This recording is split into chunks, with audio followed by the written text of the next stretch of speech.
Good morning. Steve Cohn here from American Judo, and today we're here with Robert Eriksson. Hello, Steve. It's a pleasure to meet you. The same, Steve. Nice to see you. So, Robert was the head coach of the Swedish national team for more than 17 years, That's correct. and you were in the 2008, 2012, 2016, 2020 Olympics as head coach. That's correct. It's pretty cool. Yeah. It's pretty cool. And right now, you're the head coach of USA national residential team, training center team in North Carolina. Yes. Perfect. Well, welcome to our country. Thank you, Steve. Glad. Thank you very much. So I want to start and get back to where it all started. So when did you start judo? Why did you start judo? And tell me about that time. Oh, God. So I started my judo career quite late, to be, if you compare to many people. I was always interested in like that kind of sport, you know, that physical part. First time I got contact with judo or martial art was my mom is from Serbia, so we was always with Serbia for vacations during the summers, and there judo and martial arts is a quite bigger sport. So I got in contact with it there, and it started my interest. Then I went back home to Sweden, and a couple of years later I just went to a club, and first I started with jiu-jitsu actually, because I didn't know what it was. I just walked inside, and then eventually I changed and started with judo. And that time I was about 14 years old, so it was kind of late. But I was lucky because at the same time, the Soviet Union were collapsing. So a lot of people, some people that came from Soviet Union to Sweden for immigrations, and they ended up in my small hometown. I come from a really small town, about 30,000 people. And for some reason, they ended up in the immigration office, something in my town. So there were 3 guys, senior, very good European level, which I trained with every day because I was quite big as a kid. So I trained with them every day for 1 year. So of course my development was huge, and my cauliflower ears was also huge. And my mother hated it. So that kind of started me off in judo. So I got some fundamental stuff before, but then it was quite fast into the competitive track.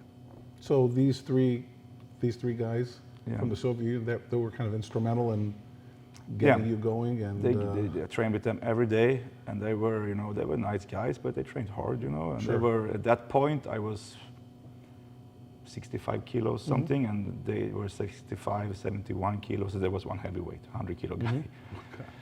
So you know, somehow, you know, they were nice, but they trained hard, and they also gave me the possibility, not only me, the club, to come to their, because this, after a year. Some of them had to go back because they didn't get the immigration. So they got back, and then they invited us to come to the club, to the training center this was in Lithuania.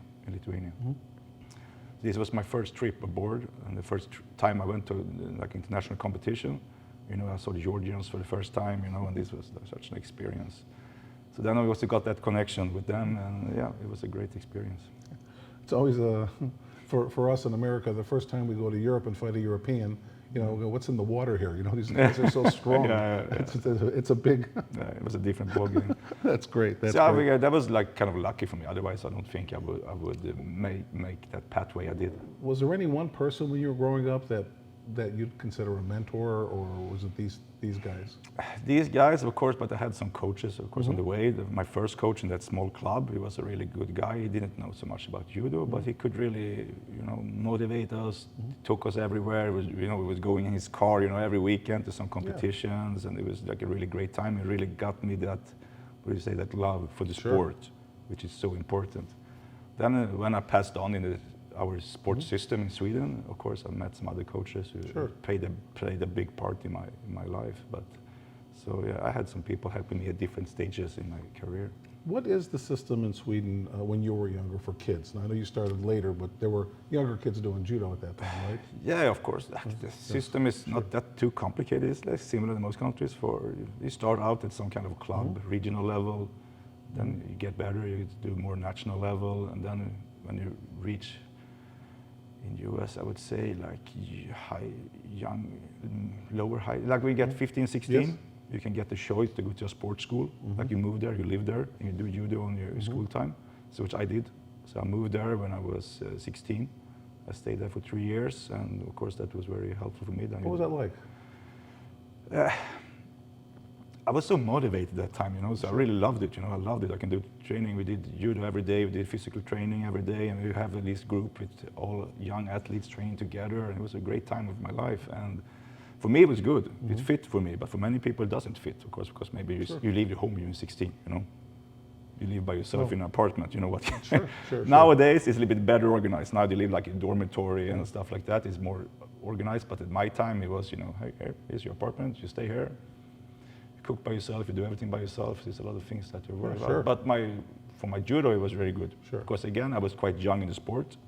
I had these years at home with these Eastern European guys. Then I got there and got more volume, got more exposed to more partners, and of course it increased my development a lot. You know, it's funny because you know, people that stay in judo a long time, like both of us, there's a point that we got to develop a love for judo.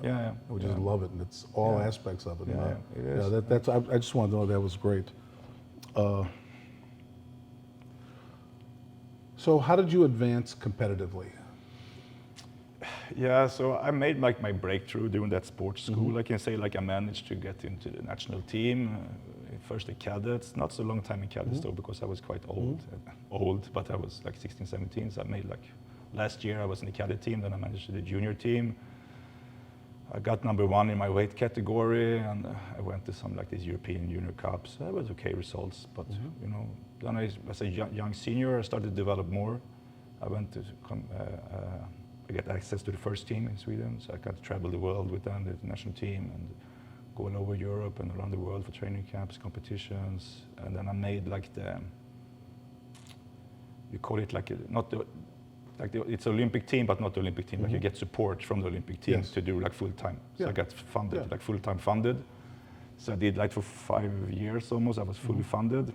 Unfortunately, at that point, I was getting a little bit older, and my body started to give up on me a little bit. And also, as I started judo quite late, I did miss some of these fundamentals, which at that point started to catch back on me.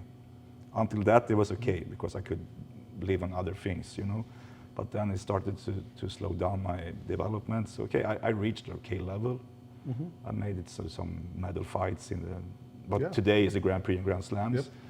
And I did win some fights in the World Championships, etc. But I never really had that big breakthrough at the senior level. So after a couple of years there, when I started to get like 27, 20, this is maybe the end of because my body was really starting to give up. Judo's a hard sport.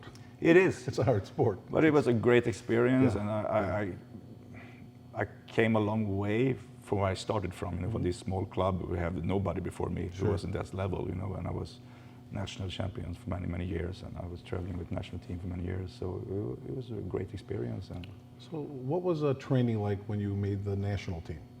For you, I mean, you were at the school, sports school. Then when you made the national team and you were funded, you were training with other athletes from Sweden, right?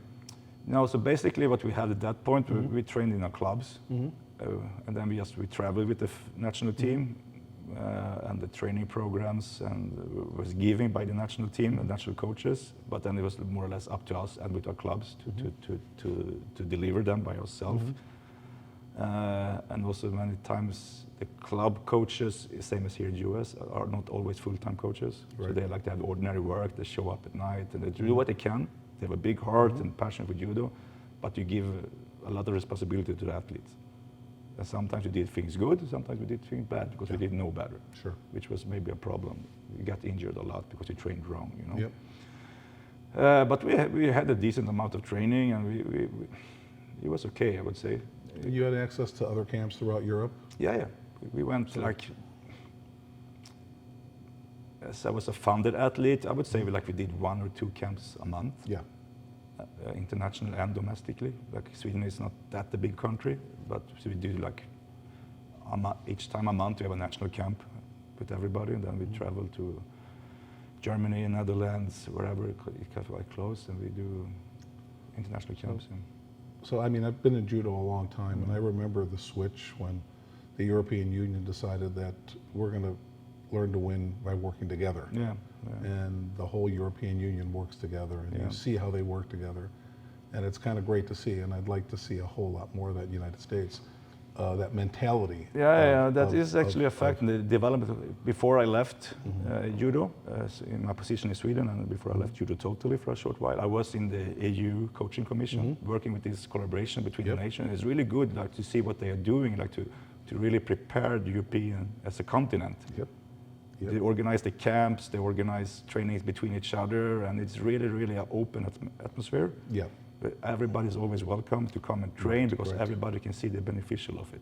So even if people always say, like, yeah, but go to Europe, it's so good. Yeah, but they're also working together in a other way, which is very important, and which something here in South America, America continent would be useful also. No, when I was coaching, I was at every event and every camp, and I wouldn't say I welcomed in there, but I got the feeling of that closeness of the coaches and everyone, working together and making all their athletes better. And of course, it's may the best man win, but everyone's going to train together and we're going to use each other. So it's a great system that I wish that we could maybe make a little better here. Very cool, very cool. So when I look at coaching, any sport, the best coaches aren't always the best athletes. It's a different skill set. And the idea of understanding the game of judo, how to train, how to prepare, and all that is different than just going out there and fighting and winning. So what made you want to be a coach? What came through, and how did it come with your love for judo? I think it came quite early, because, as I said, I was from a small club. I had a coach who was helping me, but as I said, he was maybe not on that really level for high performance. So I started quite early to explore by myself. Always when I went to training camp, I was always very interested in what they are doing. Not only what they are doing on I see what people do, of course, but I also try to talk to them, say, why are you doing this? And so throughout my career, I always took a big responsibility for my own training and my own development. And I was not considering to be a coach first. But then after a couple of years, I was starting also to help other people, because I was getting older. I was realizing, okay, I'm not going to do this forever. So somehow there, my love for development got stronger. And I felt, okay, I want to try it as a coach. And I spent like the last years of my career, I spent a lot of time in Netherlands. So I lived in Kennemew, which is one of the best clubs, which Van de Geest, is a legend. And I spent a lot of time with him during a summer, and he was really nice to me, and he was very open to me, and we talked a lot. And he gave me like a big, what can you say, motivation. Inspiration and motivation to be a coach, and also to use like his philosophy of how we bring out the athletes, and that was like, I think, the start of it. Then some part happened in the federation. Like I retired. I was training in my club, and I had already done people coming from throughout Sweden to train in the club, so they trained with me there. But then we had always happening everywhere, some political stuff going on. Suddenly one day I was a national coach. I was 28 years old. I had no clue, to be honest. Like, at that age you think you know everything, but I didn't. No, of course not. Of course. So it was a couple of struggle, a couple of years there. Then I was in the same time I went to Great Britain to coaching education in Bath University. It's kind of the prologue of what they have now at the IGF Academy. So it was 3-year university student studies, which also helped me to understand more about how everything comes together. Because sometimes, you have this exercise, you do it for this, whatever, but you never really understand why. Why do you do it? What is the purpose? Why 15 seconds? Why 20 seconds? Why whatever? So all that together started to build like a good confidence and a good experience. It helped me a lot later on in my career. Certainly you'd think education would be helpful, right?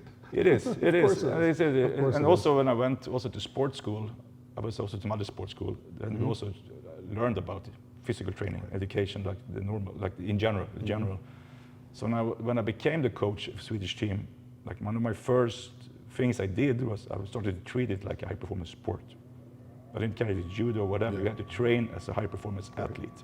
You have to build a system, you have to educate the athletes, educate the coaches, educate myself to understand the system.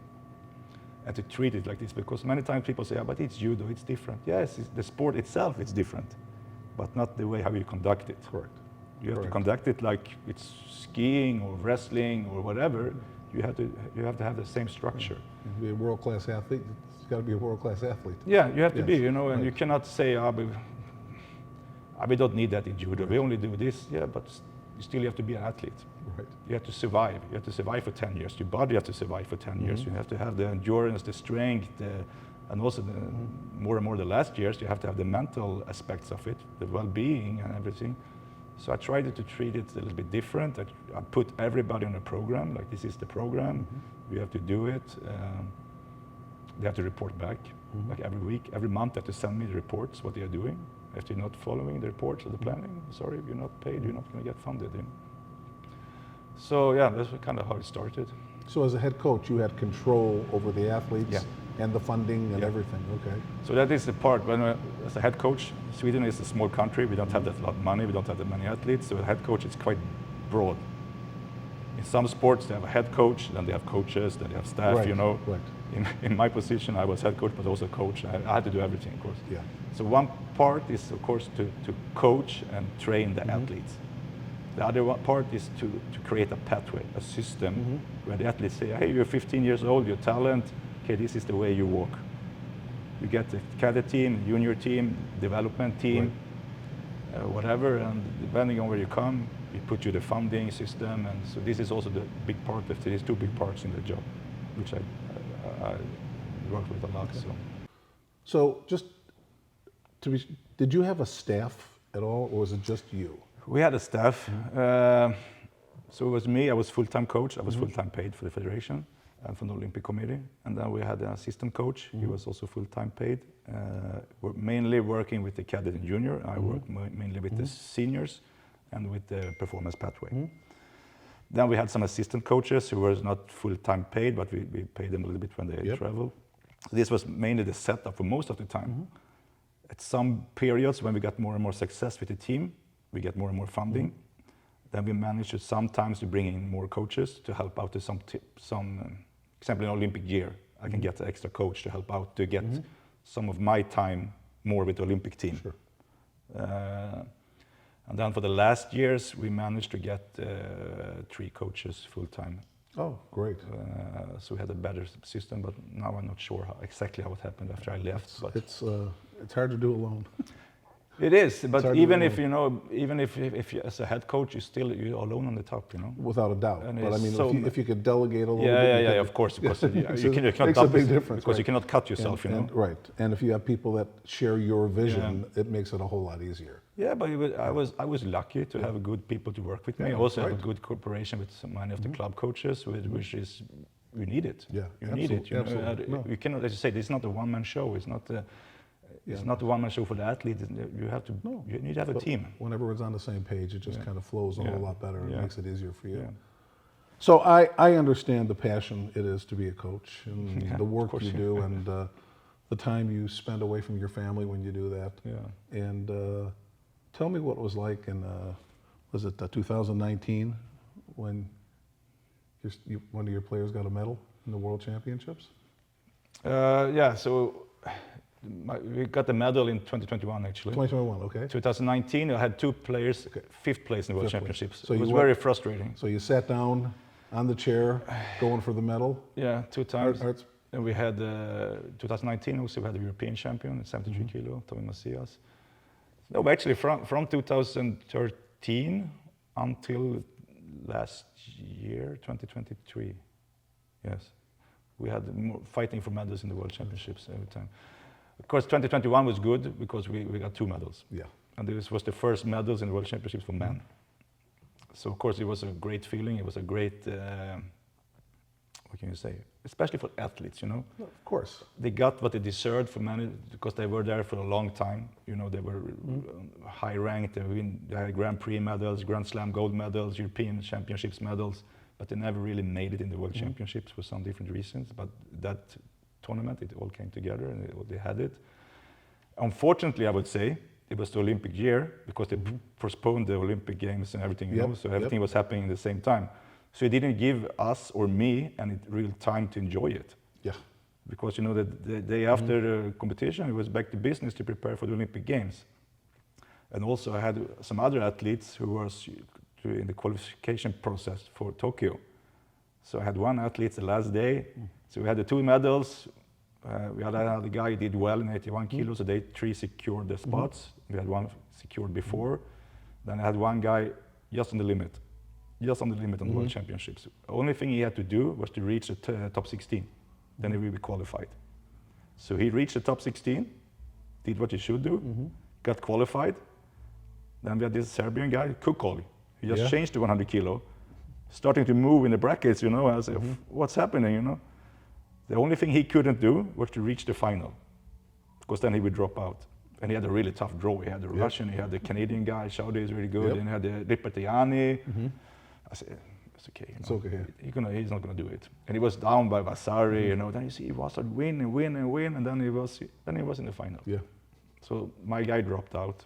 It's okay. That was a little bit too bad for the championships, because still it was a good World Championships for us. Everybody won fights, 2 medals, 1 top 16, and the other guy was doing well.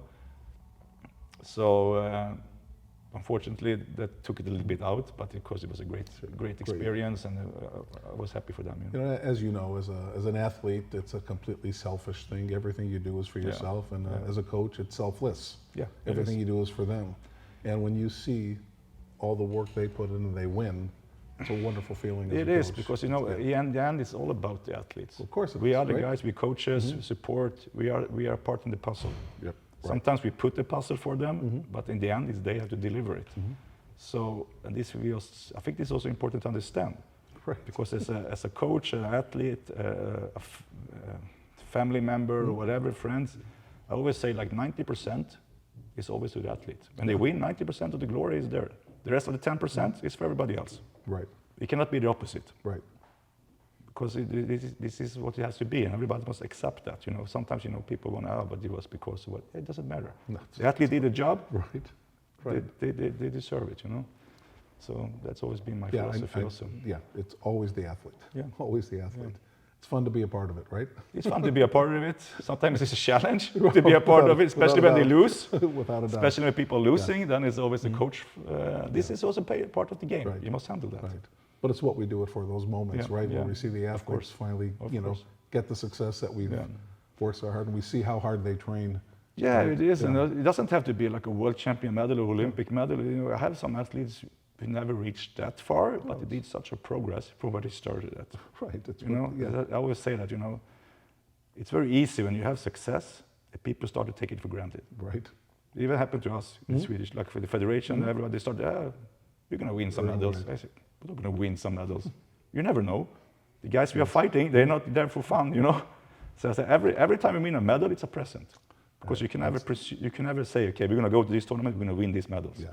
You can make calculations, maybe, but in the end, it's so much to go through. Like these 5-6 fights you have to do during the day and win them all, it's... and sometimes a little luck helps too, right? You need to wake up on the right day. Right. That's how it is. Right, unfortunately. Well, great. Let me get here. Okay. So now you're the head coach in the United States for the residential program. Yeah. First, is there any plans for you to have an assistant coach? Has that been talked about? No, not for now. Not for now? No. So yeah, I ended up here. So I retired from Sweden. Not because I didn't like it, but it was, we had a little talk before, you and me. You said after Tokyo, Sydney Olympics, you were finished. Yeah. I had the same feeling after Tokyo, even before I decided that I would retire. So I left the sport. I was a couple of years high performance director in Sweden. Then I left the sport and did another job. But then this opportunity came up, and I went here, and they presented something to me which looked interesting. I said, okay, hey, maybe this can be something similar to what I've done before. But not exactly the same, of course. So I accepted the position, and I came here, and just been in a couple of months and started the program. And it's a challenge because it's a new program, and I don't think that everybody really know what it will do and how it's going to be, conducted. It's a little bit up to me, but it's also very hard for me as I'm new in the country. Sure, I don't know sure. all the people, I don't know the system. It's a very, very big difference to what I used to. So for now, I am the only coach. Of course, I have some people at the training center who are supporting me with like physical coaches, athletic trainers, etc. But as judo part, it's only for me. Yeah, well,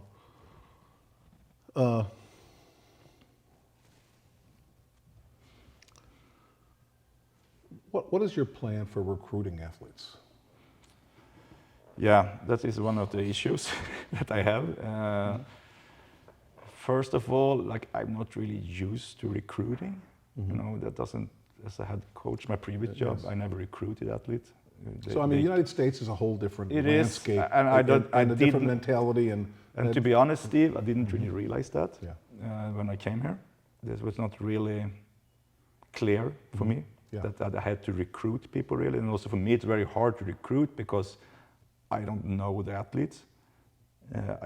I've seen some of them in the past when I was coaching on the other side against some, but many of them have retired and some are still fighting. But I didn't know I don't know the depth in them. I don't know the training background. I don't know the history, which is crucial things when you're going to recruit somebody, Absolutely. especially for a high performance program, which this is supposed to be.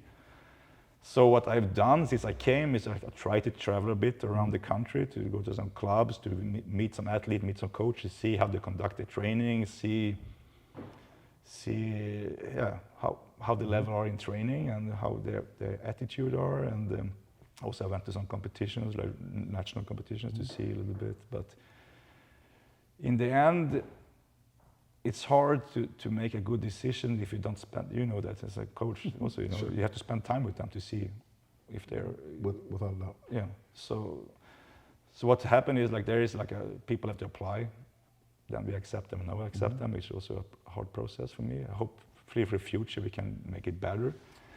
So what I basically do is that I meet athletes, I meet coaches, say this is opportunity. If you want them to have the support, which you may or may not be able to provide in your home environment, this can be a possibility. And that's where we are now, you know. Yeah. So I mean, obviously there are challenges, and we don't have a curriculum. No. So every club is producing an athlete with different skills, you know? Different skills, different training backgrounds. There is no... like one of the biggest things I realized when I was traveling around is that many people want to stay by themselves a little. They're a bit, you know, they don't really are... Not against me though, I've been very well received to most of the places. Not everywhere, but to most of the places I've been very well received and open-minded. But when it comes again to, okay, this is this situation, maybe this athlete or whatever is want to come, then it's hard, you know, because they don't want to leave the club or whatever. But also when they train together, like there's not so much... As I told before, like the European Union, also in Sweden, we try to find people to come together and train, because it's the only way, because we don't have much bodies, you know, we don't have the bodies either.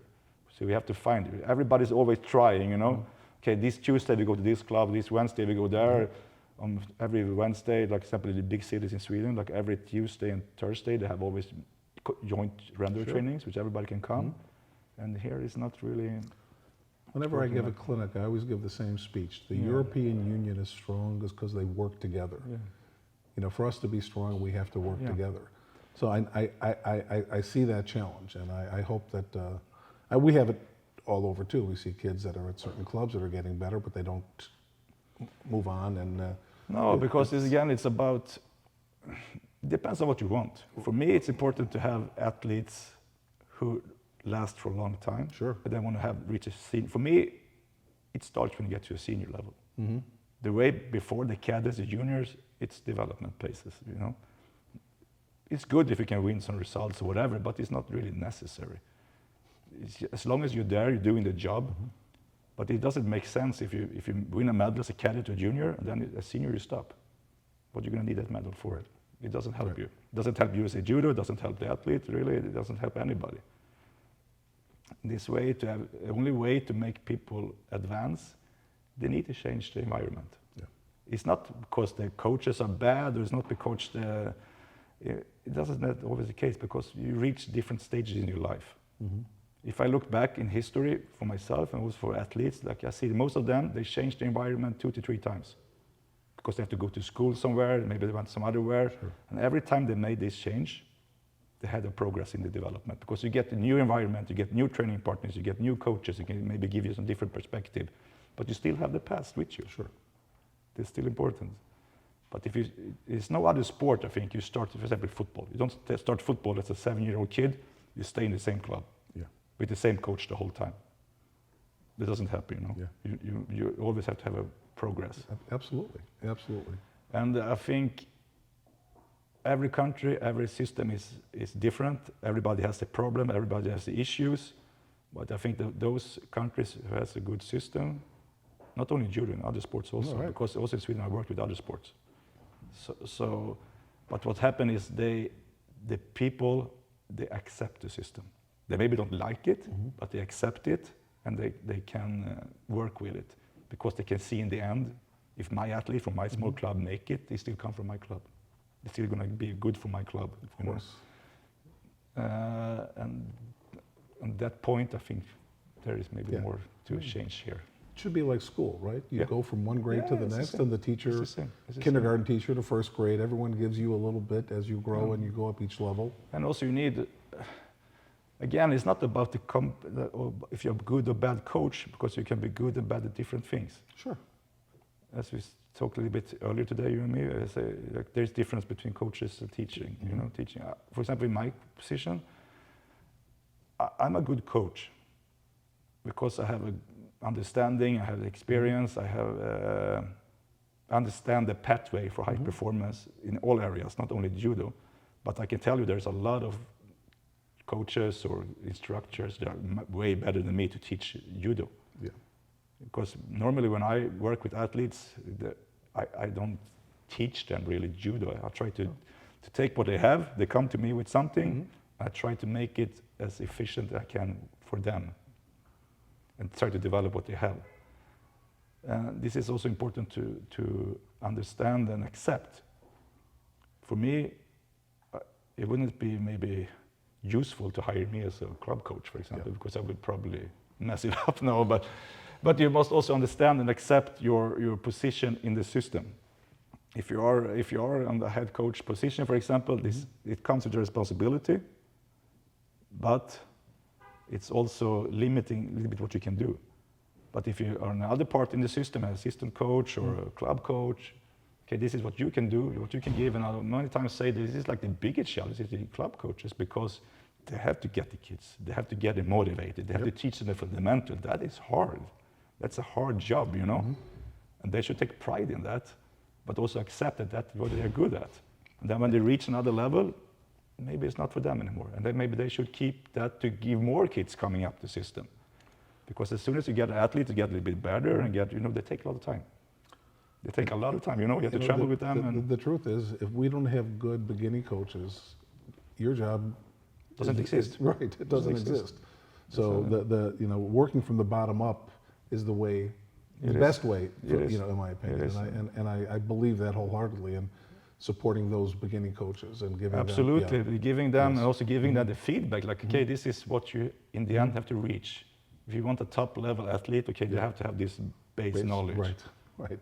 And if you can help the athletes to develop towards that, it would be great, because it would make my job easier, it would get your job easier, and we all beneficial from it. Yeah.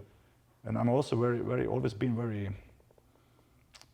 I always want to tell that, that this athlete is the athlete who wins. He comes from this club, this environment, this coach. And they should always, everybody should have the credit, because in the end, the athlete win, but the country win. Right. This was also my philosophy in Sweden, a lot what I did. Like, I created a team, we built a team, a good team spirit, because everybody understand, if I have a bad day, everybody has a bad day, nothing works, I lose. Right. I can support my teammate, make him or her the best that they can do, and they perform, and they win a medal, we come home with a medal, it looks good for Sweden. Absolutely. Everybody win from it. It also takes the pressure of me a little bit, because I don't have to perform maybe every time. And with that mentality, like we support each other, we help each other, what do you say? It gives motivation, and it gives success. Absolutely. Yeah, I get that. I agree with you 100%. But it's not come for free. It's hard work. It's just gonna. It's a challenge. The United States is a challenge, Yeah. and the other challenge is that the same challenge I have too, because I work with girls, is numbers. Yeah. I mean, you need people in the dojo if you're going to train. You need people in the dojo, and you need to be able to be creative, to find ways to solve that problem if you don't have bodies. Okay, one way is of course to send them somewhere, but also this is also a bit tricky because many people get lost here because they think just by sending people they get better. Maybe to a start, if they're young, of course. If you're young, if you have a young athlete, let's say 16 to 18, 19, 20, of course, if you give them more load against better resistance, they're going to get better. Hopefully, hopefully they get better. But after a while, that's going to start to equal. Because then you have to start to really work on specific things to get better. And then it's not only by sending them, but you also have to be there maybe and supporting them. You know, it's a process. It's a process. It's a process, right? So it's not like, let's travel to Japan, let's travel to Europe, let's travel wherever we get better. It doesn't happen by itself, you know. Yeah. You still have to go do the job, you still have to do the job the right way to be efficient. And then when you're home in your club, even if you don't have the bodies, you have to find a way to train so you can go to these training camps, to these events, and be able to use them. Because it's pointless to go there, and then after 2 sessions, you're dead, you're injured, you're sick. Right. Or you do the whole camp, but you come back home, you cannot train for 2 weeks. So in the end, it's like a negative, you know? Right. How do you keep getting better? Yeah. How do you keep getting How do better? you keep it better? Yeah, You always have to have that in your mind as a coach. You always have to think about, okay, I have this environment, I have these athletes, this is what I have. For example, now in the training center, for me, it's also a challenge because I have not so many athletes yet. Right. They are different sizes, they have different history with injuries, training, whatever. So some way, I have to find ways to do something is kind of quality. Sure, different levels, different challenges with each athlete. And it's not easy. No, it's not. No, it's not. So, see, one way, yes, the bodies is a big problem, but also there are sometimes I can feel like people are using that argument to try to escape a little bit. We don't have the bodies, we cannot do it. Yes, but there is a lot of countries in the world that don't have bodies. Look at Kosovo. Sure. For example, Kosovo, one of the nation. What they have like 1 million people in the country. Okay, now judo is an established sport now, but it wasn't before. Right. So you know, there's a lot of things you can do if you have a little bit open mind Yep. and work together. Couldn't agree more. Well, we could end it on that. I just wanted you to know at American Judo, we support you 100%.